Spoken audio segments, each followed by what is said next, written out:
माता सीता का हरण होने के बाद भगवान राम को लंका तक पहुंचने के लिए उनकी वानर सेना जंगल को लंका से जोड़ने के लिए समुद्र के ऊपर पुल बनाने के काम में लग जाती है। पुल बनाने के लिए पत्थर पर भगवान श्रीराम का नाम लिखकर पूरी सेना समुद्र में पत्थर डालती है। भगवान राम का नाम लिखे जाने की वजह से पत्थर समुद्र में डूबने के बजाय तैरने लगते हैं। यह सब देखकर सभी वानर काफी खुश होते हैं और तेजी से पुल बनाने के लिए पत्थर समुद्र में डालने लगते हैं। भगवान राम पुल बनाने के लिए अपनी सेना के उत्साह, समर्पण और जुनून को देखकर काफी खुश होते हैं। उस वक्त वहां एक गिलहरी भी थी जो मुंह से कंकड़ उठाकर नदी में डाल रही थी। उसे ऐसा बार बार करते हुए एक वानर देख रहा था। कुछ देर बाद वानर गिलहरी को देखकर मजाक बनाता है। वानर कहता है, हे गिलहरी, तुम इतनी छोटी सी हो, समुद्र से दूर रहो, कहीं ऐसा न हो कि तुम इन्हीं पत्थरों के नीचे दब जाओ। यह सुनकर दूसरे वानर भी गिलहरी का मजाक बनाने लगते हैं। गिलहरी यह सब सुनकर बहुत दुखी हो जाती है। भगवान राम भी दूर से यह सब होता देखते हैं।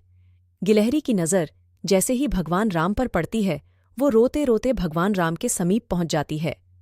परेशान गिलहरी श्री राम से सभी वानरों की शिकायत करती है।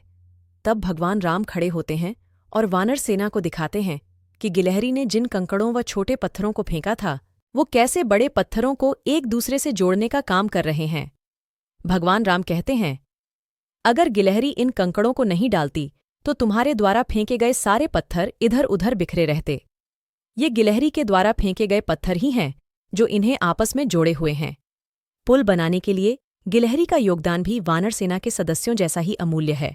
इतना सब कहकर भगवान राम बड़े ही प्यार से गिलहरी को अपने हाथों से उठाते हैं। फिर गिलहरी के कार्य की सराहना करते हुए श्री राम उसकी पीठ पर बड़े ही प्यार से हाथ फेरने लगते हैं। भगवान के हाथ फेरते ही गिलहरी के छोटे से शरीर पर उनकी उंगलियों के निशान बन जाते हैं।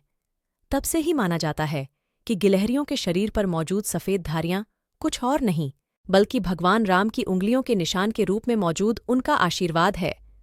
कहानी से हमें सीख मिलती है कि दूसरों के कार्य का मजाक नहीं बनाया जाना चाहिए। कार्य में किसी भी तरह का योगदान महत्वपूर्ण होता है। साथ ही दूसरों द्वारा मजाक बनाए जाने के बावजूद आपको अपना आत्मविश्वास नहीं खोना चाहिए।